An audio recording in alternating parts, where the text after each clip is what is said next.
Hello student, आज के BA education में हमने टॉपिक रखा है राज्य के शैक्षिक कार्य या शैक्षणिक कार्य जो राज्य द्वारा शिक्षा के क्षेत्र में किए जाते हैं। सामान्यतः एक राज्य शिक्षा के क्षेत्र में बहुत सारे कार्यों को करता है, तो हम कुछ प्रमुख बिंदुओं के आधार पर ये जानेंगे कि राज्य शिक्षा के क्षेत्र में कौन कौन से कार्य करता है। सबसे पहले है राष्ट्रीय शिक्षा योजना का निर्माण एवं क्रियान्वयन। 2. शिक्षण संस्थाओं की स्थापना एवं व्यवस्था। 3. गैर शासकीय शिक्षण संस्थाओं को अनुदान देना। 4. अनिवार्य एवं निःशुल्क सार्वजनिक शिक्षा की व्यवस्था करना। 5. शिक्षा के प्रति लोगों को जागरूकता उत्पन्न करना। ठीक है। 6. व्यावसायिक एवं औद्योगिक शिक्षा का प्रबंध करना। 7. अंधविश्वास एवं कुरीतियां दूर करने का प्रयास करना। 8. प्रौढ़ शिक्षा की व्यवस्था करना। 9. बालिका शिक्षा को प्रोत्साहन देना। 10. सैनिक शिक्षा की व्यवस्था करना। 11. समाज सेवा की व्यवस्था करना। 12. शिक्षा आयोगों की स्थापना करना। 13. शैक्षिक सर्वेक्षण व शैक्षिक अनुसंधान को प्रोत्साहन देना। 14. उत्तम पुस्तकों की व्यवस्था करना। और 15. शैक्षिक पुरस्कारों का वितरण करना। इन प्रमुख बिंदुओं के आधार पर हम जानेंगे कि राज्य के कौन कौन से शैक्षिक कार्य होते हैं जो वो करते हैं शिक्षा के क्षेत्र में। सबसे पहले एक जो राज्य होता है वो राष्ट्रीय शिक्षा योजना का निर्माण करता है और उसका क्रियान्वयन करता है, अर्थात शिक्षा से संबंधी जो योजना होती है वो राज्य उसको निर्मित करता है और उसके लिए वो बहुत सारे शिक्षाविदों, अध्यापकों और पुरातन अध्यापकों से शिक्षा संबंधी सुधारों के लिए अपने आवेदन मांगता है, उनके विचारों को मांगता है। इसके साथ ही साथ वो पुरातन छात्रों और नवीन छात्रों से भी शिक्षा से संबंधित योजनाओं के निर्माण और उनके क्रियान्वयन से संबंधित विचारों का आदान प्रदान करता है और फिर एक राष्ट्रीय शिक्षा योजना का समग्र रूप से निर्माण किया जाता है और उसका क्रियान्वयन किया जाता है। नंबर 2, शिक्षा संस्थाओं की स्थापना और व्यवस्था। प्रत्येक राज्य सरकार उन क्षेत्रों में जिन क्षेत्रों में सरकारी स्कूल, विद्यालय, महाविद्यालय और यूनिवर्सिटी नहीं है या बहुत दूरस्थ स्थान पर हैं, जिससे वहां के छात्रों और छात्राओं को इसके साथ ही साथ प्रौढ़ शिक्षा से संबंधित लोगों को भी शिक्षा प्राप्त करने में कठिनाई होती है, तो ऐसे स्थानों पर उनका निर्माण करती है, उनकी स्थापना करती है और उनकी व्यवस्था की पूरी तैयारी करती है। गैर शासकीय शिक्षण संस्थाओं को अनुदान। सरकार ऐसे निजी शैक्षणिक संस्थानों को अनुदान भी शिक्षा के क्षेत्र में प्रदान करती है जो काफी समय से शिक्षा के क्षेत्र से जुड़े हुए हैं और शिक्षा का प्रचार प्रसार कर रहे हैं। अनिवार्य एवं निःशुल्क सार्वजनिक शिक्षा की व्यवस्था के अंतर्गत ऐसे कार्य आते हैं जो कि किसी भी श्रेणी के बालक और बालिकाओं के लिए अनिवार्य रूप से शिक्षा की व्यवस्था करते हैं। हमारे देश में 6 वर्ष से लेकर 14 वर्ष तक के बालक और बालिकाओं के लिए अनिवार्य शिक्षा की व्यवस्था की गई है और कक्षा 8 तक के बालक इसके अंतर्गत निःशुल्क शिक्षा प्राप्त करते हैं। सरकार उनके लिए शैक्षिक वेशभूषा और पुस्तकों, खान पान की व्यवस्था करती है और उनसे किसी भी प्रकार का शैक्षणिक शुल्क नहीं लिया जाता है। शिक्षा के प्रति जागरूकता उत्पन्न करना। सरकार का या राज्य का ये भी एक शैक्षणिक कार्य है कि वह लोगों को शिक्षा के प्रति जागरूक बनाए ताकि लोग शिक्षा की प्रगति में आगे बढ़ चढ़कर हिस्सा लें। इसके साथ ही साथ वह लोगों के बीच में शिक्षा के महत्व और उसकी आवश्यकता को बताते हैं।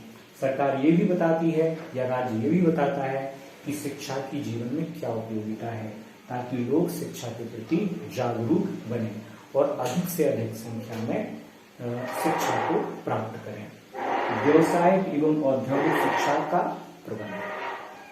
सरकार या राज्य सरकार एक काम ये भी करती है कि ऐसे बालक और बालिका जो आगे चलकर जीवन में कोई निश्चित व्यवसाय करना चाहते हैं, उद्योग करना चाहते हैं, तो उनको व्यवसायों और उद्योगों के से संबंधित शिक्षा प्रदान की जाए और शिक्षा प्राप्त करने के बाद उनकी आर्थिक रूप से सहायता भी की जाए ताकि वो कोई नवीन उद्योग स्थापित करें और स्वयं तो आत्मनिर्भर बने भी दूसरों को भी रोजगार प्रदान करने में सक्षम हो सकें। अंधविश्वास एवं कुरीतियां दूर करने का प्रयास करना। शिक्षा के माध्यम से एक राज्य लोगों के बीच में व्याप्त अंधविश्वासों और कुरीतियों, रूढ़ियों, बाह्य आडंबरों, दिखावों को समाप्त करने का प्रयास करती है ताकि लोग उनको त्याग कर केवल नवाचारों को ग्रहण करें और ऐसे व्यवहार को अपनाएं जिसका वर्तमान समय में कुछ महत्व है। आडंबरों को त्याग दें, धर्म, जाति, क्षेत्र, भाषा, बोली, वस्त्र, खान पान के आधार पर लोगों से दुर्व्यवहार ना करें बल्कि उनको छोड़ दें और सद्विचारों को अपनाते हुए नैतिक जीवन की ओर उन्नति प्राप्त करें। पूर्ण शिक्षा की व्यवस्था के अंतर्गत आता है कि ऐसे व्यक्ति जो वयस्क अवस्था से उच्च श्रेणी में आते हैं और अगर वो शिक्षा प्राप्त करना चाहते हैं तो उनकी शिक्षा की व्यवस्था पूर्ण शिक्षा के अंतर्गत राज्य करता है। बालिका शिक्षा को प्रोत्साहन राज्य करता है और ये एक प्रमुख शैक्षणिक कार्य माना जाता है। सरकार ये चाहती है कि जो भी बालिकाएं या महिलाएं शिक्षा से वंचित हैं उन सभी को शिक्षा दी जाए और उसके लिए समग्र रूप से सरकार या राज्य कार्य करता है। और निश्चित रूप से आज वर्तमान समय में बालिका शिक्षा को प्रोत्साहन देने के लिए राज्य तरह तरह की योजनाओं के द्वारा शिक्षा का क्रियान्वयन कर रहा है। सैनिक शिक्षा की व्यवस्था करना। राज्य प्राचीन काल से ही छात्रों को और छात्राओं को भी सैनिक शिक्षा की व्यवस्था करता आया है। वर्तमान में भी एनसीसी नेशनल कैडेट कोर के माध्यम से कुछ छात्रों और छात्राओं को निश्चित रूप से सैनिक शिक्षा प्रदान की जा रही है और भविष्य में कई छात्र और छात्राएं आगे चलकर पुलिस और आर्मी में उनके द्वारा अपने कैरियर का निर्माण करती हैं। समाज सेवा की व्यवस्था करना। राष्ट्रीय सेवा योजना के माध्यम से राज्य लोगों में समाज सेवा के महत्व और आवश्यकता को बतलाता है।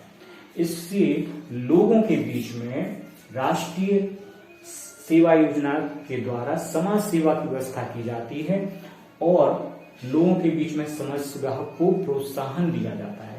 शिक्षा आयोगों की स्थापना के माध्यम से एक राज्य विभिन्न शैक्षणिक कार्यों में हुई प्रगति का निरीक्षण करता है, उनका निष्पादन करता है और नई व्यवस्थाओं को लागू करता है, उनके लिए नियम कानून बनाता है और उनका प्रचलन करवाता है। शैक्षणिक सर्वेक्षण व शैक्षिक अनुसंधान को प्रोत्साहन। शैक्षिक सर्वेक्षण के माध्यम से राज्य विभिन्न शिक्षा संस्थानों में शिक्षा की गुणवत्ता का परीक्षण करता है। इसके साथ ही साथ शैक्षिक अनुसंधान के माध्यम से नए नियम कानूनों को परखा जाता है, जांचा जाता है और उनको लागू किया जाता है। किस शिक्षा योजना से किस प्रकार का लाभ प्राप्त हो रहा है और उसमें किस सुधार की आवश्यकता है, इसको शैक्षिक अनुसंधान के द्वारा प्रोत्साहित किया जाता है। उत्तम पुस्तकों की व्यवस्था करना भी राज्य का शिक्षा से संबंधी एक प्रमुख कार्य माना जाता है। एनसीईआरटी और एससीईआरटी की पुस्तकें उच्च कोटि की मानी जाती हैं जिनको राज्य अपने छात्रों और छात्राओं को उपलब्ध कराते हैं। शैक्षिक पुरस्कारों का वितरण भी राज्य द्वारा शिक्षा के क्षेत्र में उन्नति के लिए किया जाता है। विभिन्न प्रकार के शिक्षाविदों, बुद्धिजीवियों, शिक्षा शास्त्रियों, अध्यापकों और छात्रों को भी शैक्षिक पुरस्कार दिए जाते हैं जिन्होंने बहुत ही उच्च कोटि का प्रदर्शन शिक्षा के क्षेत्र में उसकी प्रगति और उन्नति के लिए किया हो। जो भी व्यक्ति शिक्षा के क्षेत्र में किसी भी प्रकार के उन्नति और प्रोत्साहन जैसे कार्य करता है उनको शैक्षिक पुरस्कारों से नवाजा जाता है। तो ये प्रमुख 15 शैक्षणिक कार्य हैं जो राज्य द्वारा शिक्षा के क्षेत्र में और उसकी उन्नति और सर्वांगीण विकास के लिए किए जाते हैं। राज्य का शैक्षणिक दायित्व यह होता है कि अध्यापक, छात्र और छात्राएं और शैक्षणिक कर्मचारी शिक्षा के क्षेत्र में उन्नति के लिए लगातार प्रोत्साहित होते रहें और राज्य अपने मार्गदर्शन द्वारा शिक्षा के क्षेत्र को उन्नति के अग्रिम पथ तक ले जाए। Thank you very much.